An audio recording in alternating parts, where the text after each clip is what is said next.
I'm currently procrastinating from revising for my AS exams, so I thought I'd make a video about trichotillomania. Trichotillomania is a compulsive hair pulling disorder that I suffer with, as does my sister, and actually quite a lot of people that I know. I've been suffering with it for 4 or 5 years, but only really started talking about it and telling people this year.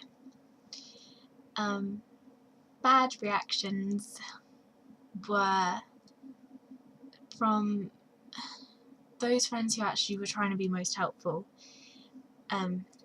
doing things like hitting me, punching me while I'm pulling in order to try and stop me. Just makes you feel really bad, because as an impulse control disorder, the thing is, you want to not do it, but you feel the need to, and this can make you feel really childish because you end up having a strop where you're sat like, I don't want to do it, but I'm gonna do it, and you just feel like you have no control. I pull mainly from my head.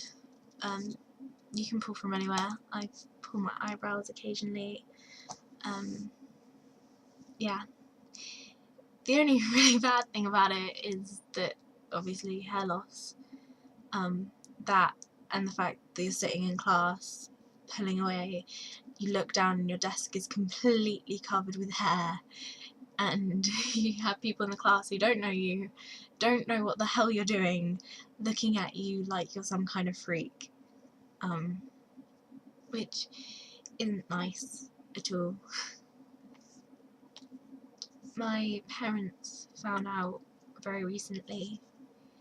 It wasn't my decision. I didn't want them ever to find out, because I felt that it was my problem and I didn't want to upset them with it. My mum actually found out by noticing a patch that I have up here, because I was lazy and didn't put my hair up properly. So she asked me about it, and I'd already been to the doctors by myself and sort of found out as much as I could about it. There aren't really any set ways of stopping. It's probably something that I'm going to have to deal with for the rest of my life, because the only way to stop is to actually stop, and I can't seem to do that. I find things like elastic bands, tying them around my wrists while I'm writing, that helps. It makes you feel about 5, but it helps. Also Rubik's Cube. When I'm feeling stressed and I know that I'm going to start pulling, so whack out my Rubik's Cube and solve it. Only problem with that is people then ask, can I have a go?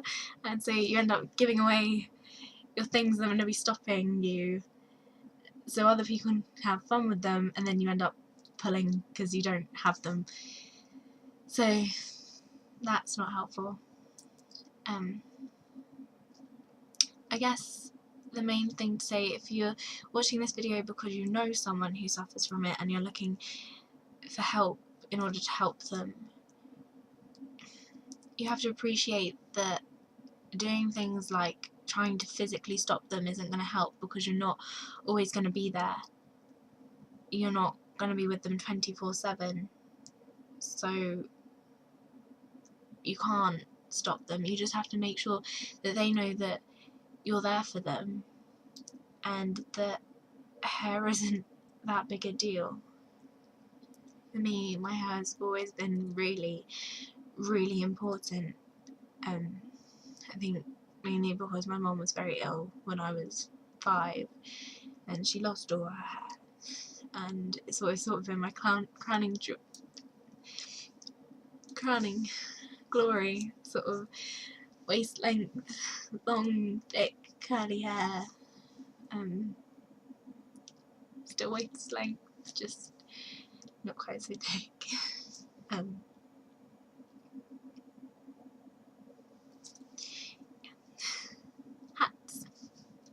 That's the one excellent thing about Trichotillomania. It will really make you appreciate hats.